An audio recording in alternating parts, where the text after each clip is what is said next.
Study IQ IAS, अब तैयारी हुई affordable. Hello aspirants, welcome to this series on anthropological theories where we were discussing about various proponents of different kinds of theories, be it evolutionism, diffusionism and structural functionalism. अभी के जो हमारे lectures हैं starting phase में वो evolution के ऊपर टिके थे, जिसके अंदर हमने बात की थी आपसे कि इवोल्यूशन का जो स्कूल है, जो पैराडाइम है, वो दो अलग अलग ब्रांचेस में आपको डिवाइड होता दिख जाता है, जो 19th सेंचुरी और जो 20th सेंचुरी का इवोल्यूशन का स्कूल है। पहले का हमने नाम दिखाया, अगर आपको याद होगा, जब टाइलर को हम कवर कर रहे थे तो उसको कहते हैं क्लासिकल इवोल्यूशनिज्म। जबकि दूसरा स्कूल जो लेटर फेज में डेवलप होता है एज अ जो क्रिटिक बहुत सारे इवोल्यूशनरी स्कीम के अंदर में आपको देखते हैं कि इसके एक लेक्यूने को निकालते हैं कि यहाँ पे गैप है, यहाँ पे प्रॉब्लम्स है, उनको सॉर्ट आउट करने के लिए एक न्यू अप्रोच आती है जो कि इवोल्यूशनरी वो भी थी in their idea, in their sort of the topics they were covering, in sort of the schemes they were developing. पर वो एक तरीके से शिफ्ट लेते हैं और एक पैराबोलिक स्ट्रक्चर में चीजों को, एक बातों को रखते हैं, ना कि जो यूनिलीनियर फैशन या फिर आप कहते हो जो मल्टीलीनियर फैशन या यूनिवर्सल फैशन स्टैब्लिश करने की कोशिश करते हैं classical evolutionist. Before moving to the lecture, जहां पे आज हम किसी और एंथ्रोपोलॉजिस्ट या किसी और प्रोमिनेंट स्कॉलर को डिस्कस करने वाले हैं, उससे पहले आपको बता दूं, लेट मी रिमाइंड यू, ये दो स्पेसेस हैं एक्सक्लूसिवली हमने एस्पिरेंट्स के लिए यहाँ पे खोला हुआ है। यहाँ पे आपको सारे के सारे study materials, various sort of notes, जो भी हम यहाँ पे पीपीटीज को यूज कर रहे हैं, और over the course of period as we progress with the live batches और ऑप्शनल का जो हम एंथ्रोपोलॉजी का बैच उसको इंट्रोड्यूस करते हैं, तो उसके साथ साथ हम लोग कई बार मॉडल आंसर्स और आपके क्विजेस इस पर्पज से रखेंगे। ऑल्दो ये प्रीलिम्स का पार्ट नहीं है, लेकिन we can post like various sort of quizzes, not only the descriptive ones, पर हम एमसीक्यू टाइप क्वेश्चन भी रख सकते हैं, जिससे क्या हो, एक तरीके से रीइंफोर्समेंट हो आपके फैक्ट्स का। जैसे एंथ्रोपोलॉजी में हमने बात किया था, यहाँ पे इंट्रोडक्शन में किसी भी एंथ्रोपोलॉजिस्ट को आप इंट्रोड्यूस करते हो तो उसका वर्क, ईयर ऑफ वर्क, किस कंट्री का उसका ओरिजिन होता है, क्या उसने एक थ्योरी दी हुई है, ये सारी चीजें बतानी जरूरी होती हैं। और यहाँ पे कोई 2 या 4 एंथ्रोपोलॉजिस्ट नहीं है, मल्टीपल अमाउंट ऑफ एंथ्रोपोलॉजिस्ट को आप पढ़ते हो, ना सिर्फ फॉरेनर बल्कि इंडियन एंथ्रोपोलॉजिस्ट जो इनको ही पढ़ते हो। तो एक तरीके से इसको रिटेन करना like any other optional difficult होता है। तो उस चीज को रीइंफोर्स करने के लिए we can do multiple choice questions in the group on the Telegram platform, और इंस्टा पे भी हम कुछ 90 सेकंड्स या अराउंड कुछ सीरीज लाएंगे, 1 मिनट सीरीज और 90 सेकंड सीरीज, जहां पे हम जो मेन फैक्ट है, पूरा क्रक्स से किसी टॉपिक्स का, उसको डिस्कस कर लेंगे through post and reels and various different component that are available there. तो वो तो बात की बात हो गई। आप इन दोनों को सेपियंस वर्ल्ड सर्च कर सकते हो दोनों प्लेटफॉर्म्स पे, on the Instagram and the Telegram, और आप ज्वाइन कर सकते हो। You can connect with me, you can even post your doubts and other queries if you want. So let's move on to the today's topic, जहां पे हम discuss करने वाले हैं उस इंसान के बारे में जिसका नाम है लुइस हेनरी मॉर्गन। इनके बारे में खास बात ये थी, मार्क्स के बारे में आप सबने सुना हुआ है, मार्क्सिज्म के बारे में सबने सुना हुआ है। दुनिया के बड़े से बड़े कितने बड़े सारे स्कॉलर्स हैं जो कि मार्क्सिज्म के जो कॉन्सेप्ट्स हैं, जो उनका आप बात करो कम्युनिस्ट मैनिफेस्टो ले लो, उनका बर्गुआसी और प्रोलिटेरिएट की जो उनकी कमेंट्स है, जो उनका इकोनॉमिक एक तरीके से एक्सप्लॉयटेशन के ऊपर या फिर कैपिटलिस्ट इकोनॉमी के ऊपर एक तरीके से कमेंट है, उनको सारी दुनिया पढ़ती है। कई सारे लोग उनके स्कॉलर्स आपके उनके फैन देखने को मिलते हैं। पर क्या आप जानते हो, एक ऐसा इंसान है जो बहुत ज्यादा मार्क्स को भी इन्फ्लुएंस करता है, इतना ज्यादा कि वो अपने एक तरीके से फ्रेंड कम एक को स्कॉलर कह सकते हो, एंजल्स को भी वो कहते हैं कि इनके वर्क को आपको रीपब्लिश करने की जरूरत है, मासेस तक पहुंचाने की जरूरत है। इनका वर्क इतना अच्छा है, और हमारी जो हम जिस चीज के बारे में बात कर रहे हैं, ये भी उसी चीज के बारे में एक डिफरेंट फैशन में बात कर रहे हैं। तो वो ऐसे एंथ्रोपोलॉजिस्ट हैं जो कि अमेरिकन स्कूल ऑफ इवोल्यूशनिज्म को बिलोंग करते हैं, LH मॉर्गन, जिनका पूरा नाम आपको बताया हमने, Louis Henry Morgan. Unlike the other anthropologist that we were covering in the series, जो कि आपको देखने को मिलता है बाय ओरिजिन, आप कह सकते हो उनका जो वर्क है वो किधर की तरफ था, वो ब्रिटिश एंथ्रोपोलॉजी की तरफ था उनका कंट्रीब्यूशन। उनकी नेशनैलिटी या फिर बर्थ का जो आप कह सकते हो प्लेस है, वो डिफरेंट हो सकता है। मोस्टली आपने लास्ट लेक्चर्स में देखा, जहां पे हम बात कर रहे हैं आपकी मेन की या फिर मैक्लेनन की आप बात कर लो, या फिर लास्ट लेक्चर में हमने कवर किया फ्रेजर को, ये सब आपको स्कॉटलैंड में जन्म लेते हुए देखने को मिलते हैं। पर यहाँ पे एक पैराडाइम शिफ्ट आता है क्लासिकल इवोल्यूशनिज्म के अंदर ही। दूसरा एक रीजन है, अब तक हम ब्रिटिश एंथ्रोपोलॉजिस्ट की बात कर रहे थे, ये जो है पायनियर है, एक तरीके से कह सकते हो आप, सबसे मेन वेल नोन एंटिटी है किस स्कूल की, American school of colour change करते हैं पहले, अमेरिकन स्कूल ऑफ क्लासिकल इवोल्यूशनिज्म और अमेरिकन स्कूल ऑफ इवोल्यूशनिज्म, ठीक है। उसके अंदर में इनका एक मेजर रोल रहा है, मेजर कॉन्ट्रीब्यूशन आपको देखने को मिलता है। साइड में हमने मार्क्स की ये फोटो लगाई है, और आपको बीच में जो देखने को मिल रहे हैं भाई साहब, यही है आपके जो वो स्कॉलर, वो एंथ्रोपोलॉजिस्ट जिनको हम डिस्कस करने वाले हैं, LH मॉर्गन। इनका यहाँ पे टाइमलाइन भी दी है बर्थ से डेथ तक की। तो सबसे पहले ऑफ कोर्स इनके बर्थ की हम बात करेंगे। आपने जाना कि ये अमेरिकन है, न्यूयॉर्क में इनका एक जगह पे जन्म हुआ होता है, न्यूयॉर्क में, और 1818। अगर आपको मैंने कहा था कि ये जरूरी है चीजों को एक कंस्ट्रक्टिव वे में समझने का, उसको अच्छे से रिटेन करने के लिए बहुत ज्यादा जरूरी होता है कि आप टाइम फ्रेम्स अलग अलग एंथ्रोपोलॉजिस्ट का, अलग अलग थ्योरिस्ट का जान के रखो, अपने दिमाग में रखो, तो आपकी समझ जो है बहुत आसानी से डेवलप करती है कि किसने कब किस टाइम पीरियड में क्या बात कही होगी और ऐसा कहा है तो क्यों कहा होगा, है ना। अलग अलग टाइम स्केल्स को आप एक तरीके से आपस में ओवरलैप करके एनालाइज करते हो, कंपेयर करते हो। तो इनका अगर आप टाइम पीरियड देखते हो तो ये अर्लीस्ट हो जाएंगे भाई स्केल पे, अगर आपको याद हो तो, क्योंकि टाइलर का जन्म आप देखते हो 1832 में होता है, ठीक है। गांधी जयंती उसके दिन हम बार बार कहते हैं, ऑफकोर्स गांधी उस समय पैदा नहीं होते, 2 अक्टूबर।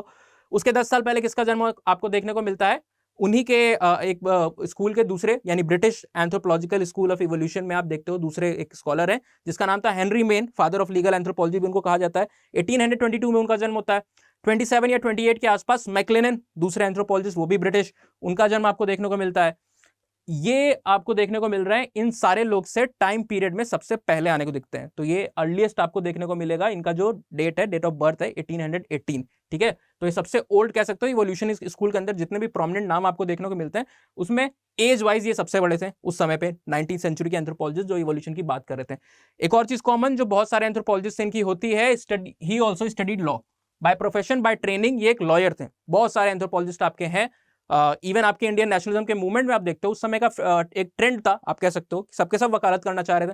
नेहरू जी की बात करते हो आप, ठीक है, आप बात करते हो पटेल जी की, आप बात करते हो गांधी जी की, सबने लॉयर का एक तरीके से कोट पहन रखा था, गाउन पहन रखा था, बैरिस्टर की डिग्रियां ले रखी थी।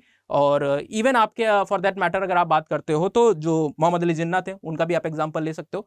सबके सब उस समय एक ट्रेंड चला हुआ था। तो सारे के सारे 19th सेंचुरी के आसपास, इवन 20th सेंचुरी में दो समय ऐसा था जहां पे सब लॉयर की डिग्री जो होती है उसको परस्यू कर रहे थे। यहाँ पे आप बात करते हो इनका अगर कंट्रीब्यूशन की या रोल की, तो एक इनके बारे में एक डिस्टिंक्टिव फीचर है कि एक प्रिमिटिव ग्रुप ऑफ पीपल जिनको आप कहते हो यहाँ पे इरोक्वाई इंडियंस, ठीक है। इंडियंस लिखा है तो कंफ्यूज मत कीजिएगा कि इंडिया की कोई ट्राइब होगी। जैसे नेटिव अमेरिकन को आप कई बार वहां पे रेड इंडियंस या फिर आप अलग टर्मिनोलॉजी से बुलाते हो जिसके साथ इंडियंस एसोसिएट कर दिया जाता है, वैसा ही टर्म है। और ये आपके अमेरिका के अंदर की बात हो रही है, ये बात आपकी इंडिया में नहीं आई हुई है। इसका प्रोनाउंसिएशन है, इसमें अगर आपको प्रॉब्लम है तो आपकी इच्छा, आप स्पेलिंग याद रखो, एग्जाम में सही से उसको रिप्रोड्यूस कर सको। बोलना आपको जैसे मर्जी आप बोल सकते हो, कोई आपसे एग्जाम में आपकी वोकैबुलरी को या फिर आपकी प्रोनाउंसिएशन को टेस्ट नहीं करने वाला है। लेकिन अगर फिर भी आपको याद करना है तो इसको इरक्वाई बोलते हैं, ठीक है। कई जगहों पे आपको मैंने अलग अलग लेक्चर्स में देखा है और कई सारे जगह सोर्सेज जो है इन्फॉर्मेशन के हैं या फिर कई इंस्टीट्यूट्स में मैंने देखा है, इसको जो इरक्वाई की पॉपुलेशन है इनको एज अ ट्राइब या फिर एथनिक ग्रुप करके इंट्रोड्यूस किया जाता है, जो कि एग्जैक्टली सही नहीं है। आप कह सकते हो एक तरीके से सही है, पर इरक्वाइज जो है या जो पॉपुलेशन है इनकी जो ग्रुप है, ये बेसिकली क्या है, एक लैंग्वेज फैमिली है, एक लिंग्विस्टिक ग्रुप है, ना कि एक ट्राइबल या फिर एक एथनिक ग्रुप। तो आप इनकी बात करते हो तो ये लैंग्वेज फैमिली का जो नाम है उसको आप कहते हो इरोकियन लैंग्वेज फैमिली, इरोकियन लैंग्वेज फैमिली। और उस स्पीच फैमिली, उस लैंग्वेज फैमिली को जो भी लोग फॉलो करते हैं, जो भी लोग उसके अंदर की जो लैंग्वेजेस हैं उसको बोलते हैं, उनकी बोलियां जो बोलते हैं, उनको आप क्या कहोगे, उनको आप इरक्वाइश कहोगे या फिर इरोकियन पॉपुलेशन कहते हो। फॉर एग्जाम्पल, जो भी आपकी इंडो आर्यन की एक फैमिली है लैंग्वेज की, उसके अंदर में बहुत सारे मल्टीपल ब्रांचेस आ जाते हैं, आपको देखने को मिलता है। वो सारे के सारे इंडो आर्यन लैंग्वेज फैमिली के लोग कहलाते हैं या इंडो आर्यंस आप कह सकते हो, ठीक है। द्रविड़ के अंदर में कई सारी डिवीजन है, आपको लिंग्विस्टिक क्लासिफिकेशन आप देखते हो, आर्ट एंड कल्चर में भी पढ़ा होगा, एंथ्रोपोलॉजी में भी आप पढ़ते हो उसको लेटर पार्ट में, पेपर 2 में। तो आप उसको अगर देखते हो तो उसके अंदर में सेंट्रल द्रविडियन है, साउथ द्रविडियन है, नॉर्थ द्रविडियन है, ठीक है। कश्मीर तक आपको द्रविडियन लैंग्वेज के ट्रेसेस मिलते हैं, बारहवीं करके एक लैंग्वेज है, वहां पे आपको देखने को मिल जाता है। बाकी है आपकी तमिल है, तेलुगु है, कन्नड़ है, मलयालम है, तुलु है, बहुत सारी लैंग्वेजेस है। तो ये एक लैंग्वेज फैमिली होता है, उसके स्पीकर्स को, जो लोग उस फैमिली की लैंग्वेजेस को बोल रहे होते हैं उनको आप द्रविडियंस कहते हो या इंडो आर्यंस कहते हो, या ऑस्ट्रेलॉइड फैमिली या मुंडारी जो फैमिली है उसको बोलने वालों को आप उस टर्म्स के साथ डेजिग्नेट करोगे, ठीक है। तो सिमिलरली इरोकियन लैंग्वेज को बोलने वालों को आप इरोक्वाइज कहते हो। तो यहाँ पे कंफ्यूज मत होइएगा। उस पॉपुलेशन के साथ, जो वहां की एक प्रिमिटिव नेटिव पॉपुलेशन थी, उसके साथ इनके क्लोज कॉन्टैक्ट्स है भाई साहब के, एल.एच. मॉर्गन सर के, ठीक है। और आप देखते हो इन द कोर्स ऑफ, जब भी आप ग्रेजुएशन करते हो या फिर post graduation, even the school days आप बात करते हो, इंटरमीडिएट के स्टेज पे, तो कई सारे लोग जो अपने हैबिट्स को परस्यू करते हैं साथ साथ में, पढ़ाई के साथ साथ में बहुत सारी चीज़ों को कर रहे होते हैं। कुछ लोग इतने ज़्यादा हाईली इवॉल्व बीइंग्स होते हैं जो एक ही साथ दो चीज़ों को परस्यू कर रहे होते हैं। एकेडमिक्स भी उनके साथ में चल रही है और साथ साथ जो क्रिएटिव स्पेस है वो भी चल रहा है। पढ़ाई में भी उनके अच्छे खासे CGPA आ रहे हैं, परसेंटेज आ रहे हैं, बड़े बड़े एंट्रेंस एग्जाम जो है वो जामिया, JNU, दिल्ली यूनिवर्सिटी, इन सबको वो क्लियर कर रहे हैं और दूसरे भी कॉम्पिटेटिव एग्जामिनेशन में अच्छी खासी रैंक ला रहे हैं। और साथ ही साथ कई सारे दर्जनों सैकड़ों उनके पास गोल्ड मेडल्स भी पड़े रहते हैं, आपको देखने को मिलेगा। सर्टिफिकेट्स हैं, ट्रॉफीज हैं, और वो भी अलग अलग तरीके के। थिएट्रिक्स में आपको देखने को मिलेगा, हो सकता है वो स्ट्रीट प्ले अच्छा करते हैं, वो डिबेटिंग क्लब में आपको देखने को मिल सकते हैं। एलोक्यूशन, एक्सटेम्परी, आपको बाकी जितने कंपटीशन है, पोएट्री हो गई, स्टैंड अप हो गया, हर जगह में आपको एक इंडिविजुअल ऐसा दिख जाएगा जो मल्टी फेसिटेड इंडिविजुअल है, बहुत सारी कैपेसिटीज है, तो इन सब चीज में काम करता रहता है। तो सबके कोई ना कोई शौक होता है, अगर कोई सब में नहीं कर रहा हो तो किसी ना किसी चीज में इंसान करता है। Story telling, story writing, essay writing, poetry, कुछ ना कुछ करता होता है इंसान during the course of education in the latter phases. तो सिमिलरली इनका भी एक इंटरेस्ट था, ये उस समय बाकी अमेरिकन एंथ्रोपोलॉजिस्ट की तरफ बहुत ज्यादा इनका झुकाव जो था वो क्लब्स में था, ठीक है। क्लब्स इन द सेंस वो बाहर वाले क्लब्स नहीं होते हैं, clubs in the sense as a group बनता है, ठीक है। वहां पे आप कुछ एक कॉमन चीज को डिस्कस करते हो, आप एक तरह की चीजों को वहां पे अपने कॉमन इंटरेस्ट के साथ लोगों के साथ बैठते हो, उस चीज पे बात होती है, अपने आइडियाज को एक्सप्रेस करते हो। जैसे सोसाइटीज होती हैं, ठीक है, सीक्रेट सोसाइटीज का आपने अक्सर नाम सुना होगा, सीक्रेट सोसाइटीज करके, उसी तरह के ग्रुप्स होते हैं ये। वहां पे बहुत सारे लोग होते हैं, उसकी एक मेंबरशिप लेते हैं और उसके अंदर में वो बात करते हैं हर सारी चीजों की, ऐसी जो उनके इंटरेस्ट के टॉपिक्स होते हैं या जिससे भी रिलेटेड, जिस थीम के अराउंड वो फंक्शन कर रहा होता है, जो क्लब होता है। जैसे रोटरी क्लब आपको देखने को मिलता है, ठीक है। कोई पोएट्री बेस हो सकता है, वहां पे सब आके पोएट्री किया करेंगे, तो ऐसे ही अलग अलग थीम्स के ऊपर वो बनते हैं। तो ऐसे इनका भी इंटरेस्ट था, तो इन्होंने उसी समय पे एज ए स्टूडेंट एक ग्रुप को फॉर्म किया था, जिसको आप बोलते हो, यहाँ पे नाम लिखा हुआ है गार्डियन नॉट करके, ठीक है, द गार्डियन नॉट करके। और इसको बाद में नाम इसका चेंज कर दिया था, इरक्वाइज के साथ जोड़ दिया था। इसका पर्पस बेसिकली क्या था कि ये ग्रीक, जो एक आप ग्रीक कस्टम्स होते हैं, रिचुअल्स होते हैं, ग्रीक मिथ्स होती है, उसमें इनका बहुत ज्यादा इंटरेस्ट था। तो उसको पढ़ना, समझना और एक तरीके से उसको मिमिक करना, इमिटेट करना, जो ग्रीक कस्टम्स होते हैं वो ये लोग किया करते थे, आउट ऑफ इंटरेस्ट और क्यूरियोसिटी आप कह सकते हो, ठीक है। तो इसी दौरान आपको देखने को मिलता है इनका एक क्लोज कांटेक्ट होता है। ये एक आपको आंसर में नहीं लिखना है, लेकिन आप समझ जाते हो कि चीजें कहां से आई, किस इवेंट से कौन सा event in the course of time आपको देखने को मिल रहा है। तो ऐसा ही आपको एक इंडिविजुअल देखने को मिलते हैं, यहाँ पे मिलेंगे, जो एक इरोकियन ट्राइब के मेंबर थे। सिनिका आप कहते हो, सिनिका ग्रुप है, सिनिका पॉपुलेशन जो होती है उसी के अंदर के आपको देखने को मिलता है, जिनसे ये मिलते हैं, ठीक है। और over the course of period ये उसके साथ एसोसिएट हो जाते हैं। और नेक्स्ट स्लाइड्स में शायद आपको नाम भी उनको देखने को मिलेगा। उनके साथ एसोसिएट होकर ये क्या करते हैं, उनको अलग अलग बातों के लिए प्रेरित करते हैं, जो कि इरक्वाई पॉपुलेशन या फिर नेटिव जो पॉपुलेशन होती है उनकी प्रॉब्लम्स को एड्रेस कर रही होती है।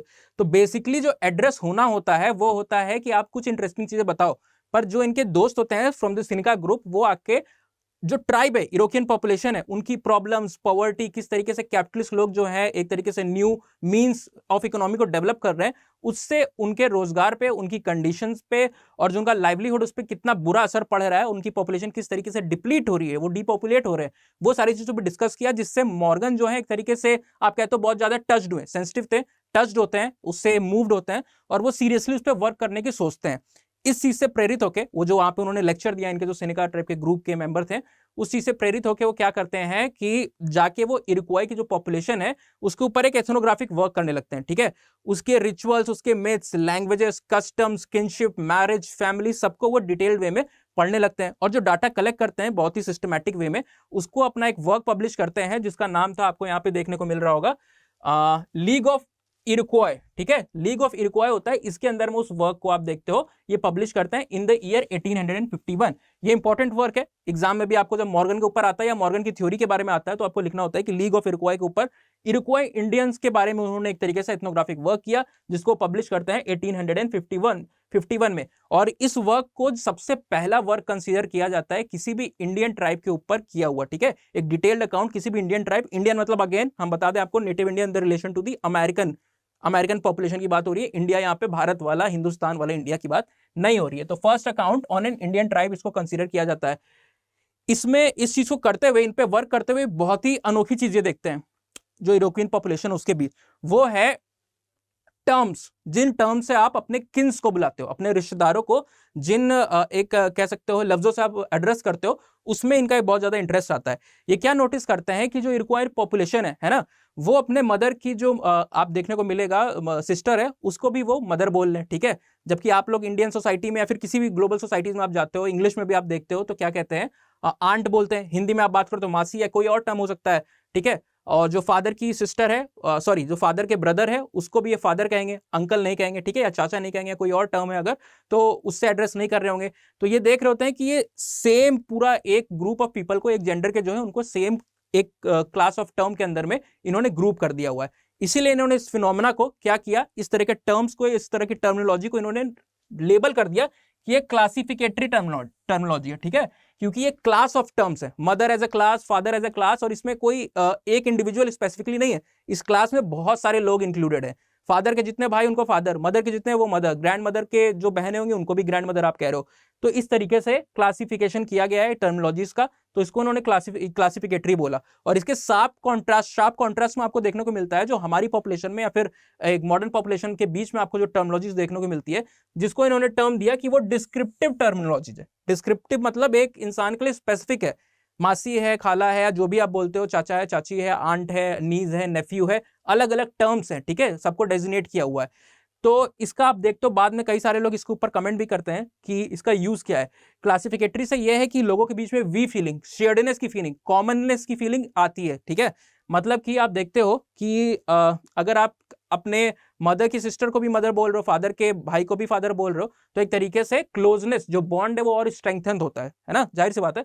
और यहाँ पे वो जो बॉन्ड है वो अगर किसको आप अंकल कह रहे हो, आंट कह रहे हो, नीज, नेफ्यू, इस तरह के टर्म्स जो आते हैं, तो बॉन्ड ऑफकोर्स वो बॉन्ड तो रहेगा पर उतना स्ट्रांग नहीं रहेगा जितना नेटिव्स के बीच या फिर प्रिमिटिव्स के बीच आपको देखने को मिल रहा है। इस चीज को आप इस चीज से भी रिलेट कर सकते हो फैक्ट से कि आप विलेजेस में जाते हो या फिर आप दूसरी सोसाइटीज में जाते हो, तो आपको देखने को मिलेगा प्रिमिटिव सोसाइटीज के अंदर, ट्राइबल सोसाइटीज के अंदर जो बॉन्ड होता है लोगों का बहुत ज्यादा होता है, ठीक है। वी फीलिंग होती है, शेयर्ड फीलिंग होती है। जबकि आप मॉडर्न सोसाइटीज में आते हो, कमर्शियल सेटअप में आते हो, मेट्रो सिटीज में आप जाके देखते हो, तो बॉन्ड बहुत ही ज्यादा एक तरीके से सेल्फ मीन्स के लिए होते हैं, अपना अपना काम सब लोग देखते होते हैं, कोई किसी के लिए इतना ज्यादा जो एक तरीके से किनशिप के बॉन्ड है उतनी तरीके से स्ट्रेंथन नहीं करके रखता है जितने आपको दूसरे विलेज रूरल सेटअप में या फिर ट्राइबल सेटअप में आपको देखने को मिल जाता है।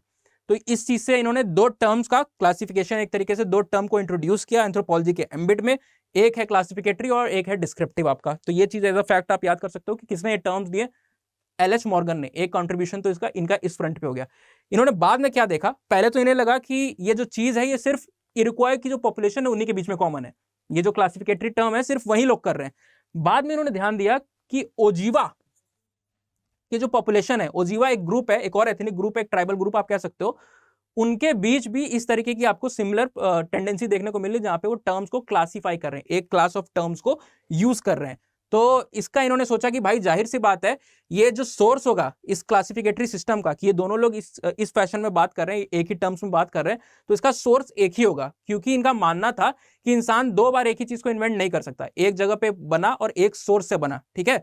दो लोग अलग अलग सोर्स से उसको इंडिपेंडेंटली नहीं डेवलप कर रहे। तो उनका यही मानना था कि जाहिर सी बात है किसी एक कॉमन जगह से ये चीज ओरिजिनेट हुई है, अलग अलग इसका इंडिपेंडेंट इन्वेंशन नहीं हुआ है in the course of time. तो ये इनका मानना था जिसको देख के इन्होंने अपनी बात रखी।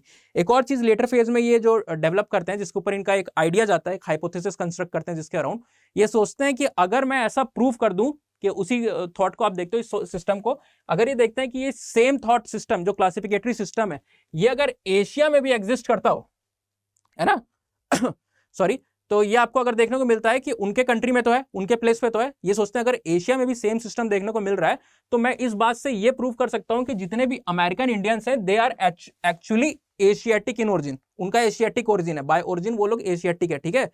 इस चीज को प्रूव करने के लिए, अपनी हाइपोथेसिस को प्रूव करने के लिए, उसको टेस्ट करने के लिए ये क्वेश्चनर प्रिपेयर करता है। अब क्वेश्चनर क्या होता है, questionnaire is a list of question. आप इंटरव्यू यूजुअली देखते हो, है ना, कहीं भी जाते हो तो एक पूरी लिस्ट होती है जिसमें अलग अलग क्वेश्चन लिखे होते हैं जो आपको पूछने होते हैं, भाई पहला क्वेश्चन, दूसरा क्वेश्चन, तीसरा क्वेश्चन, इस फैशन में।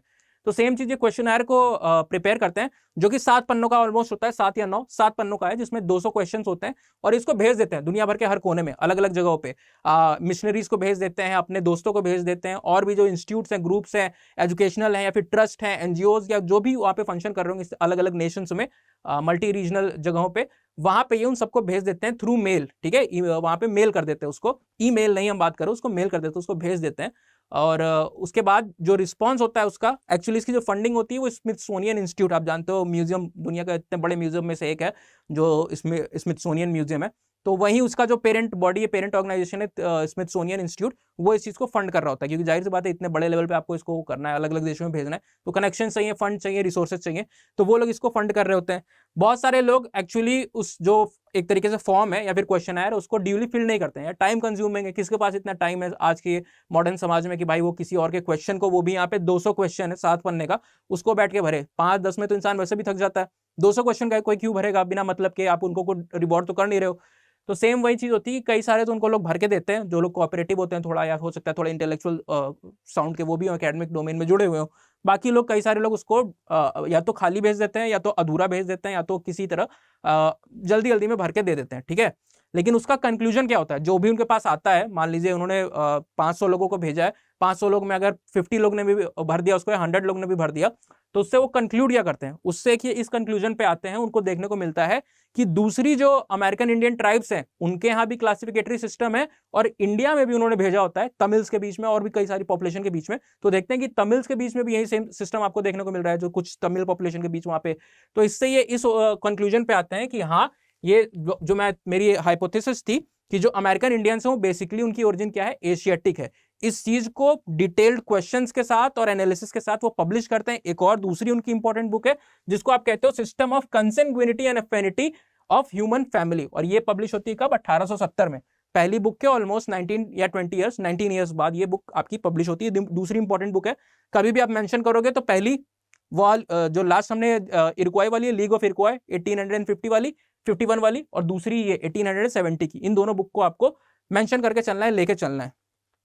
ये सारी चीजों को कर रहे होते हैं इसी कोर्स में, इनको देखने को मिलता है। इनके एक तरीके से आप कह लो फ्रेंड कह लो, या फ्रेंड नहीं कहोगे तो एक तरीके से ये बहुत इन्फ्लुएंस होते थे एक पर्सनैलिटी से, ठीक है, जो कि मिनिस्टर कम स्कॉलर थे, मतलब वो एक मिनिस्टर थे वहां पे जहाँ पे रहते थे, और स्कॉलर भी थे, वो भी संस्कृत स्कॉलर थे, संस्कृत के टेक्स्ट को पढ़ते थे। आप जानते हो उस समय एशियाटिक सोसाइटी वगैरह बन रही थी, कई लोग को आपको यूरोपियन पॉपुलेशन में देखने को मिलता है, अमेरिकन, ग्लोबली सबको एक दूसरे के कल्चर्स में इंटरेस्ट था, लोग देखना चाहते हैं कि किसका कल्चर कितना पुराना है, किसके कल्चर में क्या बात है, तो वो भी संस्कृत स्कॉलर आपको देखने को मिलते हैं, जिससे मॉर्गन काफी प्रभावित हुआ करते थे, ठीक है। उनका नाम यहाँ पे दिया होगा शायद, जोशुआ मैक्लेवेन, इनका नाम जो था जोशुआ मैक्लेवेन, ये एक मिनिस्टर भी थे साथ साथ स्कॉलर होने के।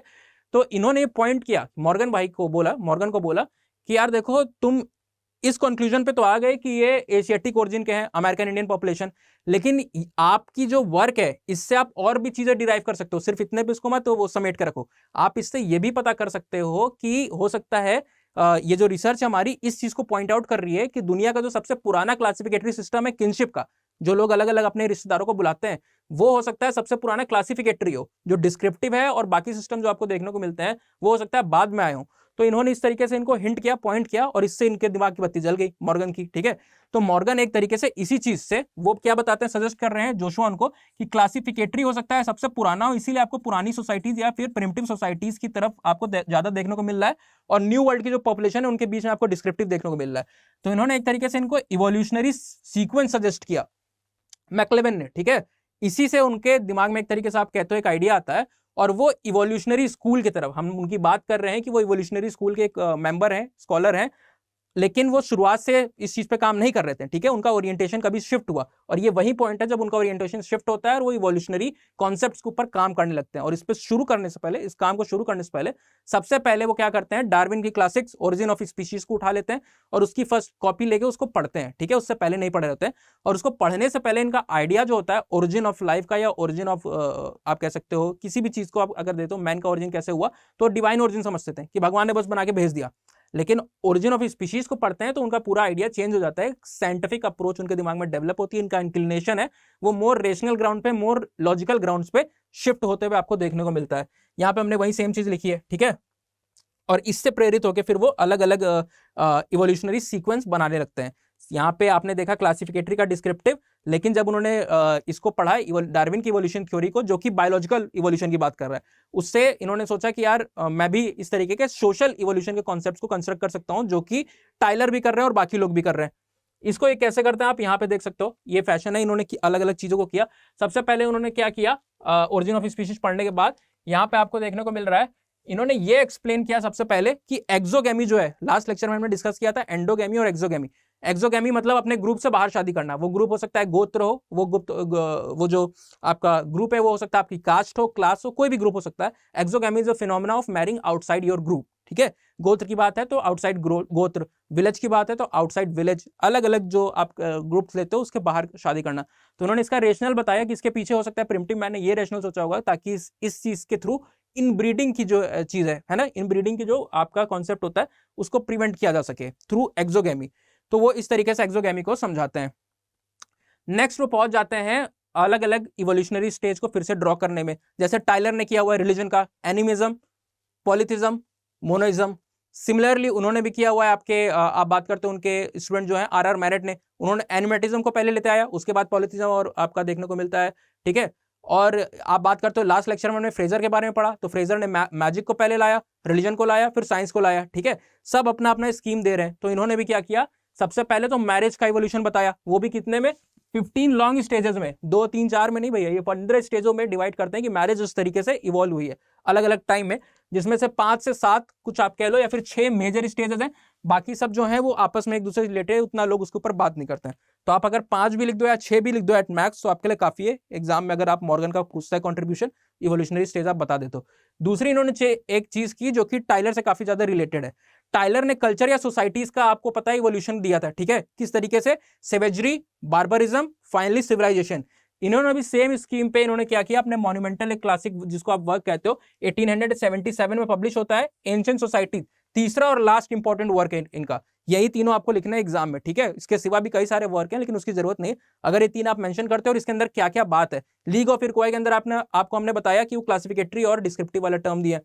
कंसंग्यूनिटी एफिनिटी वाली जो बुक आपकी आती है 1870 में, उसके अंदर हमने बताया कि वो क्वेश्चनर जो होता है अलग अलग जगहों पे भेजे जाते हैं, जिससे वो प्रूफ करते हैं कि American Indians are basically Asiatic in origin, तो वो चीज प्रूफ करते हैं। और एंशिएंट सोसाइटी जो है उसके अंदर में ये चीज को एक तरीके से जो सेवेजरी, बार्बरिज्म और सिविलाइजेशन का एक पैराडाइम है, इवोल्यूशनरी स्कीम है, जो टाइलर ने ओरिजिनली इस पे बात की थी, उसी चीज को ये और इलेबोरेट करते हैं, ठीक है। उसके अंदर ये स्पेसिफिक कल्चर, स्पेसिफिक ग्रुप और स्पेसिफिक पॉपुलेशन को जोड़ देते हैं। टाइलर ने सिर्फ सीक्वेंस दिया, कब कौन सी चीज हुई और उसके साथ उस समय क्या हो रहा था, डोमेस्टिकेशन हो रहा था कि राइटिंग हो रही थी कि इंसान फायर बना रहा था कि क्या एग्रीकल्चर हो रहा था, क्या चीज हो रही थी। इन्होंने अलग अलग ग्रुप्स और सोसाइटीज को भी उसके साथ जोड़ दिया कि हो सकता है अमेरिकन इस ग्रुप के साथ जुड़े हो, दूसरा पॉपुलेशन है वो इस ग्रुप के साथ जुड़ा हो। तो आप यहाँ पे देखते हो सेवेजरी के अंदर में इन्होंने अलग अलग लेवल्स को रखा, और यहाँ पे बार्बरिज्म है और लास्ट आपका सिविलाइजेशन है। यहाँ पे आपको देखने को मिल रहा है ये सारी चीजें आपकी इस सीक्वेंस में आपको देखने को मिलेगी, ठीक है। सेवेजरी को अपर में, उसको भी अलग अलग ग्रुप्स में इन्होंने बांटा। अपर सेवेजरी, उसमें आप देख रहे हो कि इंस्ट्रूमेंटल डेवलपमेंट आपके बो एंड एरो का होता है, मेजर ये चीज आपकी देखने को मिलती है। मिडल में आप देखते हो फायर आपका आ जाता है, ठीक है, फिशिंग करने लगते हैं लोग, फायर और फिशिंग आ जाता है। लोअर सेवेजरी जो है, जैसे आप पेलियोलिथिक पढ़ते हो लोअर, मिडल, अपर, उसी तरीके से इन्होंने क्लासिफाई किया अलग अलग ग्रुप्स में।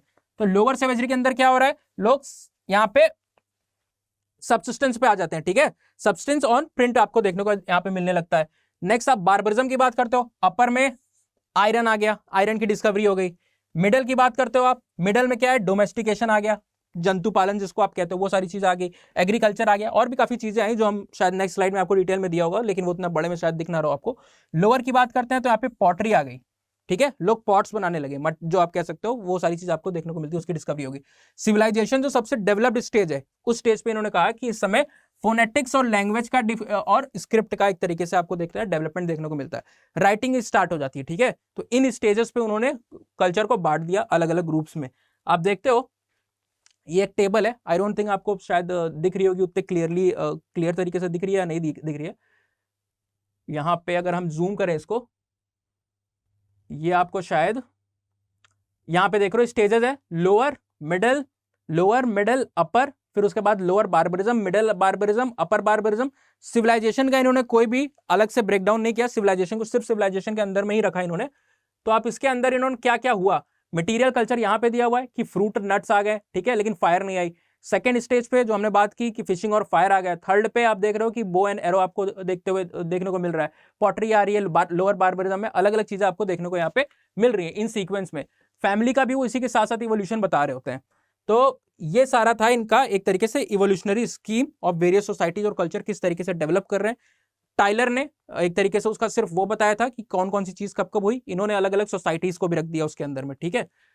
ये देख रहे हो आप कि मार्क्स का हमने बात किया कि मार्क्स और एंजल्स उनसे बहुत प्रभावित थे, तो मार्क्स और एंजल्स उनसे बहुत प्रभावित थे, उसका वजह क्या है? मार्क्स ने अपनी डेथ से पहले एंजल्स को कहा कि इनके वर्क को रिप्रोड्यूस करो, क्योंकि ये कल्चर के प्रोग्रेशन का बात कर रहे थे और चीजों को मटेरियल, ठीक है, दोनों लोग के बीच में कॉमन है कि दोनों मटेरियल की बात कर रहे हैं। ये आप देख रहे हो, दोनों मटेरियल कल्चर के ऊपर बात कर रहे हैं, ठीक है। मटेरियल कल्चर मतलब इन्होंने बो एंड एरो की बात की, फायर की बात की, पॉटरी की बात की और उसको अलग अलग स्टेप्स में ऑर्गेनाइज करके रखा। और जो मार्क्स है उनका भी यही था, उनके पास उनका भी यही आइडिया था, मार्क्स की जो थ्योरी उसका भी यही आइडिया था कि जिसके पास मींस ऑफ प्रोडक्शन होता है वही प्रॉस्पर कर रहा है, वो डेवलप कर रहा है और बाद में एक तरीके से एक्सप्लॉइटेटिव स्टैंड ले रहा है, पोजीशन ले रहा है, और बाकी लोग जिनके पास मींस ऑफ प्रोडक्शन नहीं है उसको वो एक्सप्लॉइट कर रहा है, ठीक है। इस तरीके से रिसोर्स पार्टीशनिंग आपको देखने को मिल रही है, अलग अलग कंडीशन प्रिवेल कर रही है सोसाइटी में और बाद में एक एक्सप्लॉइटेटिव एनवायरनमेंट क्रिएट होता जाता है। तो सेम बात ये भी कर रहे थे, इनको प्री हिस्ट्री की नॉलेज थी, ठीक है, कल्चर और सोसाइटी की नॉलेज थी, जो कि मार्क्स के पास नहीं थी। मार्क्स के पास इकोनॉमी की समझ थी, ठीक है, प्रोडक्शन का कैसा सेटअप होता है वो सारी चीज उनको पता थी। तो उन्होंने क्या किया, एंजल से कहा कि आप इनके वर्क को वापस से रिप्रोड्यूस करो ताकि वो ज्यादा से ज्यादा लोग के पास चली जा सके, क्योंकि एसेंस जो है उनकी बात का, मॉर्गन का, वो भी हमारी बात से मैच करता है। तो एंजल्स ने पब्लिश की एक बुक है उनके ऊपर, जिसका टाइटल ये है आपके सामने, the origin of family private and the state in the light of researches in Lewis Morgan. 1884 में कांग्रेस के एस्टैब्लिशमेंट से एक साल पहले ही आपको स्टैब्लिश होते हुए देखने को मिल जाता है। इसमें आपको देखने को मिलता है सारे के सारे मॉर्गन के वर्क है उसको एक समराइज फॉर्म में रिप्रेजेंट करते हैं, जो कि उनकी थ्योरी के साथ सिंक में होता है, ठीक है। Last but not the least, जो हमने कहा था कि मैरिज की उन्होंने 15 स्टेजेस बताई थी, वो 15 आपको ना याद रहे तो उसमें से 5-6 आप अगर ध्यान में रख लो तो आपके लिए काफी है। सबसे पहली स्टेज है ए गैमी, है ना, गैमी का मतलब मैरिज होता है, ठीक है। ए गैमी का मतलब है एब्सेंस ऑफ मैरिज, कोई ऐसा रूल नहीं है, इनडिफरेंट है लोग, दे आर नॉट कंसर्न्ड। यहाँ पे आपको देखने को मिल रहा है कि वो कंसर्न नहीं है कि किस तरीके से आपको अलग अलग पॉपुलेशन में मैरिज का सिस्टम देखने को मिल रहा है। नेक्स्ट स्टेज जो आपको वो आपको देखने को मिल रही है कि कैसे आपको प्रिमिटिव प्रोमिस्क्यूटी का डेवलपमेंट होता है। प्रोमिस्क्यूटी कौन सी स्टेज है, यहाँ पे रिस्ट्रिक्शन आपको देखने को नहीं मिल रहा है, ठीक है, मैरिज के ऊपर या मेटिंग के ऊपर कोई आपको वो देखने को नहीं मिल रहा है कि लोग के रूल्स या रेगुलेशन है, जिसका जिसके साथ मन कर रहा है वो उसके साथ मैरिज कर सकता है, फ्री है, मीटिंग करने के लिए पूरी तरीके से आजादी है। नेक्स्ट स्टेज जो आती है इवॉल्व होके वो है कंसेंगुइनियस मैरिज। कंसेंगुइनियस मैरिज क्या है, इस समय एक ग्रुप ऑफ, 2 ग्रुप समझ लो आप, एक एक्स और एक वाई, ठीक है। एक्स ग्रुप के सारे ब्रदर्स वाई ग्रुप की सारी सिस्टर्स के साथ एक तरीके से मैरिज कर लेंगे। इसको आप चाहो तो ग्रुप ना समझो तो फैमिली समझ सकते हो मॉडर्न कॉन्टेक्स्ट में अगर आप बात करो। नेक्स्ट स्टेज जो आती है इसके बाद वो है क्या, पुनालुअन फैमिली, ठीक है। इसको अलग अलग तरीके से लोग प्रोनाउंस करते हैं, आप पुनालुअन इसको बोल सकते हो, पुनालुअन फैमिली है। पुनालुअन फैमिली में भी इसी तरीके का स्ट्रक्चर होता है, ठीक है। यहाँ पे भी ग्रुप मैरिज आपको देखने को मिल रही है, कोई आपको उस तरीके का रिजिड वो चीजें नहीं देखने को मिल रही कि कौन किससे शादी कर रहा है। सिंडेस्मियन मैरिज उसके बाद आ जाती है, ठीक है। शादी तो हो गई है पर जो है ब्रदर जो है वो अपने जो उस फैमिली में दूसरी आपको विमेन देखने को मिल रही है उनके साथ भी एक तरीके से सेक्सुअल रिलेशन जो है उसको स्टैब्लिश कर सकता है, have relation with any female, है ना। अब कोई भी अपोजिट जेंडर का फ्रीडम है कि आप दूसरे मेंबर जो फैमिली में आपके हैं उनके साथ भी एक तरीके से फिजिकल रिलेशनशिप जो है उसको वो कर सकते हो, स्टैब्लिश कर सकते हो। नेक्स्ट पेट्रियार्कल सिस्टम जब आता है तो वहां पे आप देखते हो कि मेल डोमिनेंस ओवर फीमेल आपको देखने को मिलती है। और लास्ट स्टेज जो प्रेजेंट स्टेज हमको देखने को मिलती है, आप मैरिज का एवोल्यूशन जब कहते हो तो वो है मोनोगेमस, यानी कि एक इंडिविजुअल एक सिंगल जो इंडिविजुअल है वो एक सिंगल विमेन से, एक सिंगल लेडी के साथ शादी कर रहा है, वो प्रेजेंट स्टेज ऑफ आपको मैरिज देखने को मिलती है। तो इस तरीके से वेरियस स्टेप में इन्होंने इवोल्यूशन ऑफ मैरिज को समझाया और उसको सामने रखा। तो ये तो बात रह गई एल.एच. मॉर्गन के कंट्रीब्यूशन की, उनके वर्क्स की। नेक्स्ट लेक्चर में we will be back with some other theories, some other prominent thinker in the evolutionary school, and after that we will be continuing moving on to the diffusion and neo evolutionary school. यहाँ पे वापस आपको remind कर रहा हूँ, 2 QR code आपको दिए हुए, these both are related to the groups on Instagram and Telegram. You can join that space also. So till then, thank you, have a nice day, and see you in the next lecture. Study IQ IAS, अब तैयारी हुई affordable.